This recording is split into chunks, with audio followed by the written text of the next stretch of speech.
Let us pray. O Lord, take my lips and speak through them. Take our minds and think through them. Take our hearts and set them on fire for you. Amen. Did you notice that Matthew starts his Easter story with a phrase like this? Mary Magdalene and the other Mary went to see the tomb. I'd never noticed that before. The other Mary? Who is that? I have probably assumed that this other Mary was someone I had already heard of. After all, there are a lot of Marys in the New Testament. If you are ever playing trivia and the question comes up, what's the name of a woman in the Bible? Try Mary. There's a good percentage. 3 Marys are famous in the New Testament. Mary, of course, the mother of Jesus. And then Mary Magdalene, the close friend of Jesus, a very able spiritual leader. And then that Mary, who was the sister of Martha. Remember how they squabbled a bit over the kitchen duties, Mary and Martha. And they had a brother named Lazarus who was raised by Jesus. There are plenty of significant Marys. But now Matthew gives us this elusive 4th other Mary. Elsewhere, he and Mark refer to her and call her the mother of James the Lesser and Joseph. Poor James the Lesser. It was like little James, since there was another James on the disciple team. We don't know much about this other Mary except that she had that son, James the Little, and that she apparently travels with Jesus and his followers. According to both Matthew and Mark, she's on Good Friday at that cross, one of the handful of people who are. And then on Easter morn, today, she's at the tomb. Because the details of this other Mary aren't very well known, she could be a stand-in for you or me.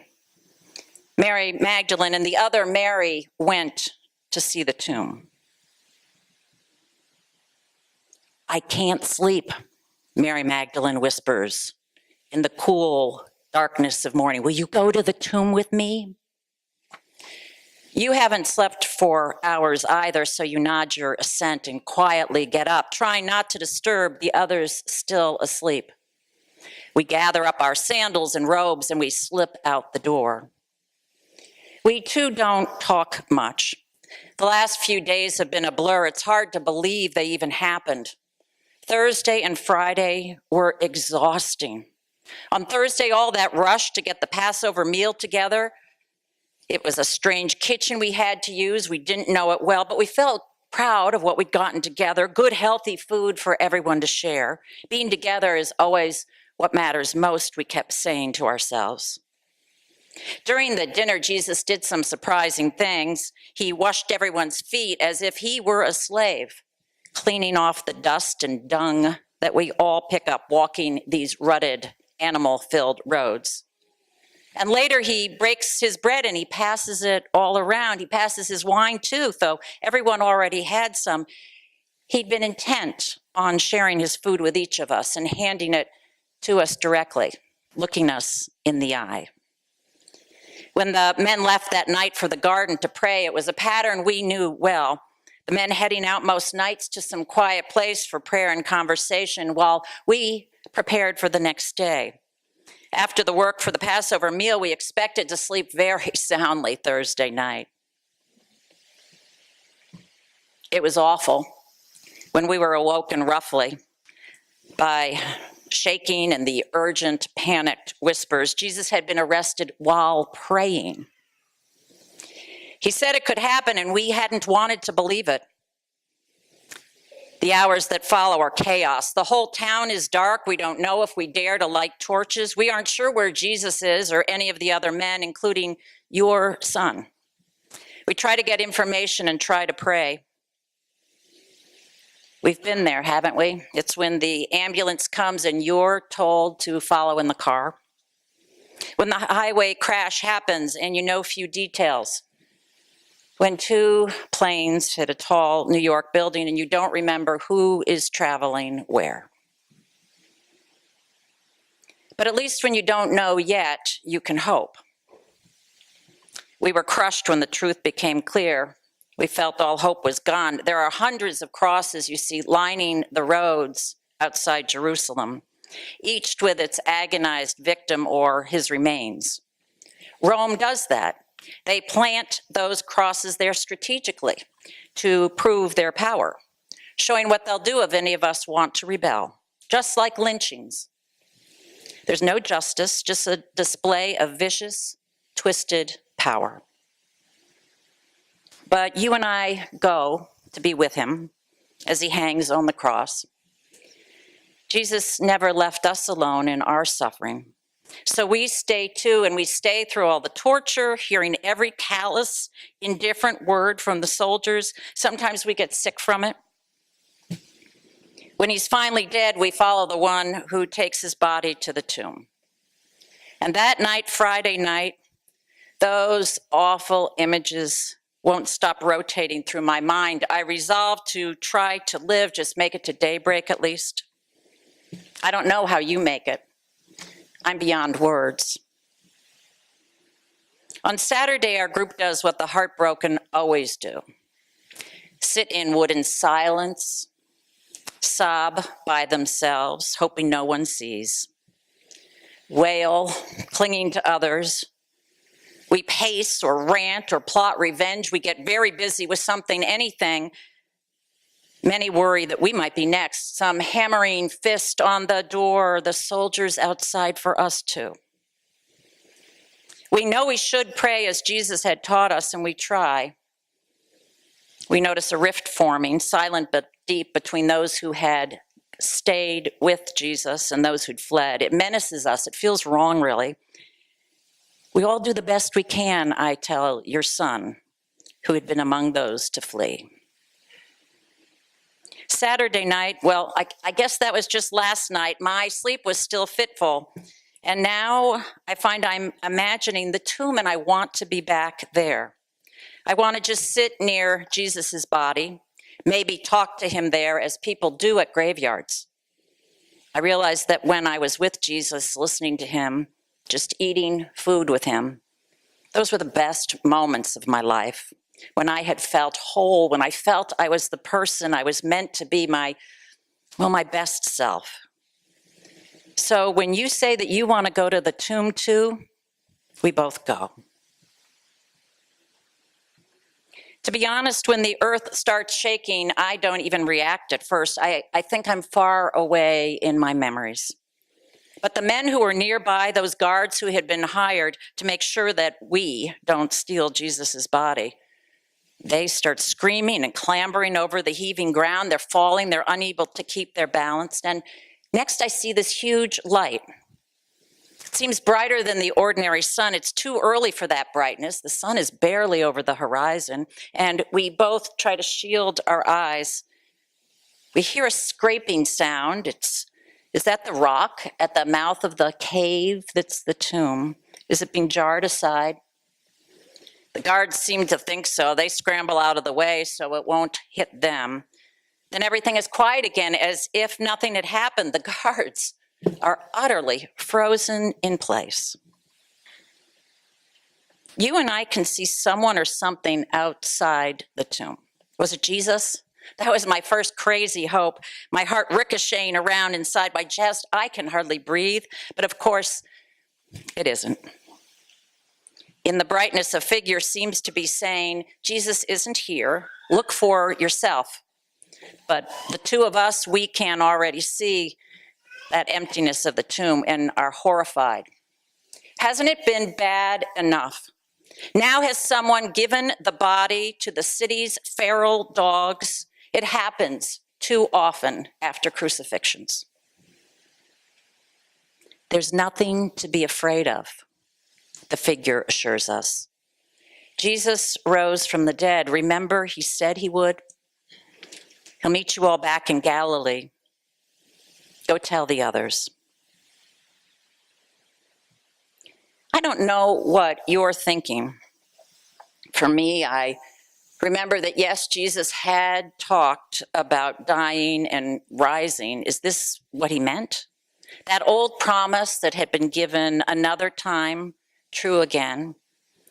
Even when you, O Israel, are exiled, all of your people weeping by the rivers of Babylon, far away, far beyond hope, God will bring you back home to new life. Is this again that old promise of the Passover? Even when you are enslaved in a foreign land under some cruel Pharaoh, I will bring you back to the land that I have promised you. Is it our ancient Jewish story of exile and return, of exodus and freedom, happening in some way again? God saying, I love you with an everlasting love. Again, you shall take up your tambourines. All that I've heard and learned is coursing through my mind now, and you and I grabbing at each other, we start running. He says we'll meet Jesus again back home in Galilee. I guess we need to tell the others. Part of me immediately starts a packing list, doing all those things that planners do when a sudden trip is required. We tick off the clothes that we need and the pots we should gather and all the people who've scattered around the city. But another part of me slams on the brakes. What if this is just a scam? Some gruesome trick and we're the dupes? Am I leaving the tomb when I need to stay? Is this my own mind fracturing? Oh God. Oh God, oh God, I pray, what should I do? Then Jesus is there, seems to be right there. His kind words again saying, don't be afraid. It's going to be okay. God's love will sustain you. Was he there? Did I know he would say that? As long as I live, I'll never forget those words. Don't be afraid. Tell my brothers to go to Galilee. There they will see me too. I've thought about it a lot, what happened Easter morning, and I find I can't stop telling people about it. There's nothing to be afraid of. I keep saying, Jesus' resurrection, it turns out, was my resurrection too, rising up out of the fears that so often hold me down. I feel like I have a whole new life. What would you do if you were not afraid?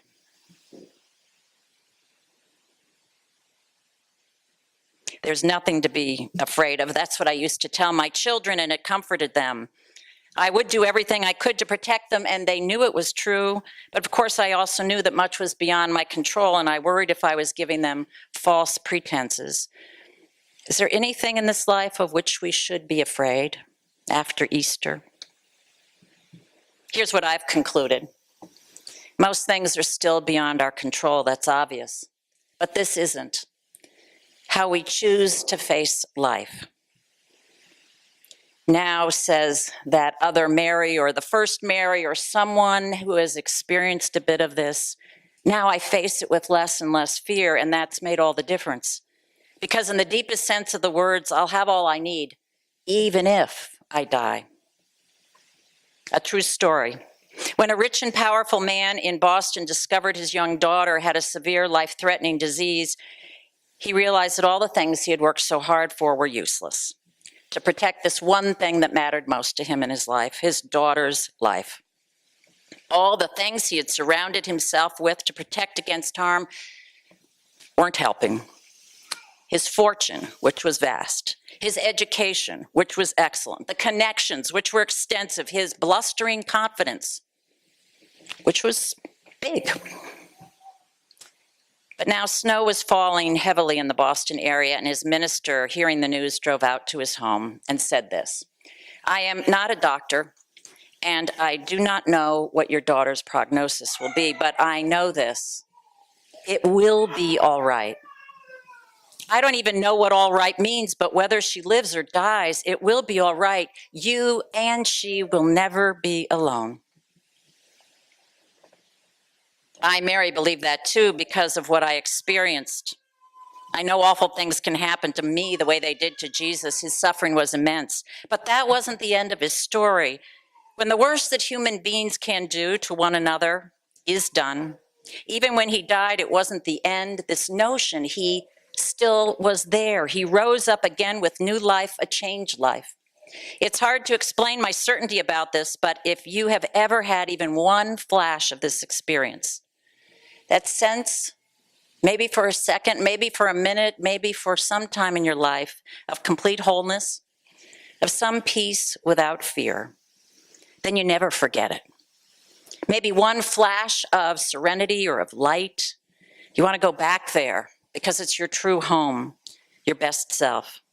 You want to go back the way a practiced meditator can go back to his centered self, breathing in life, breathing out compassion.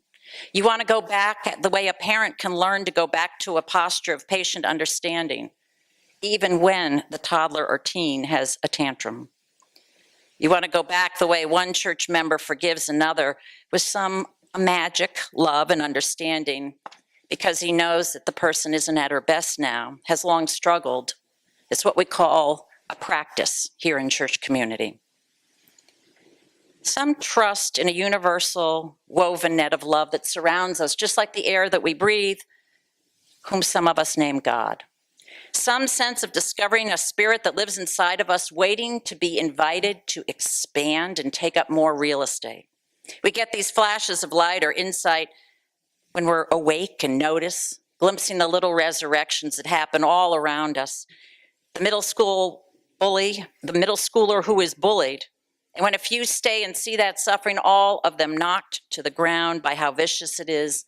From that tragedy, a movement starts in that middle school and says, this is not okay. A college student is threatened after November's election for her skin color or her hijab, and a crowd forms outside each of her classes to escort her safely to the next one. A lesbian couple lives in Natick, in a leafy suburb near here. It's right near the Wellesley line where marathoners will run tomorrow. The couple goes on vacation and returns to find hate messages sprayed all over their house. So one neighbor buys dozens of rainbow flags with the word peace on them and offers them to anyone willing to hang it. Every house for blocks around now flies that flag. I saw them last weekend. What happens is that these little resurrections always follow a death of some kind, the crash down to the bottom when our own resources can't cover up or override the suffering. The beloved really is dead. The child really is too scared to go back to school. The spray-painted house no longer feels safe to sleep in at night. But the moment of resurrection isn't a resuscitation of old approaches. It's the rising up of some creative birth of a wholly new way of living based in love and fairness. It's not going back to fear and retaliation. Did you notice Jesus and his followers don't retaliate? They keep trying as best they can to act in love, standing with those left out. Of course, they're still afraid, and it takes some time, but they learn to do it by practicing, and it becomes more and more fearless for them, trusting that God will be present. People notice.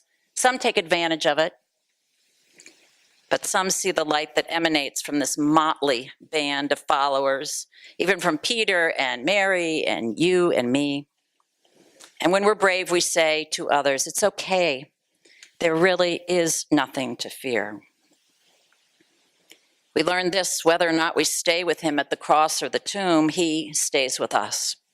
Even if we failed him in the past, he doesn't fail us. There's nothing to be afraid of.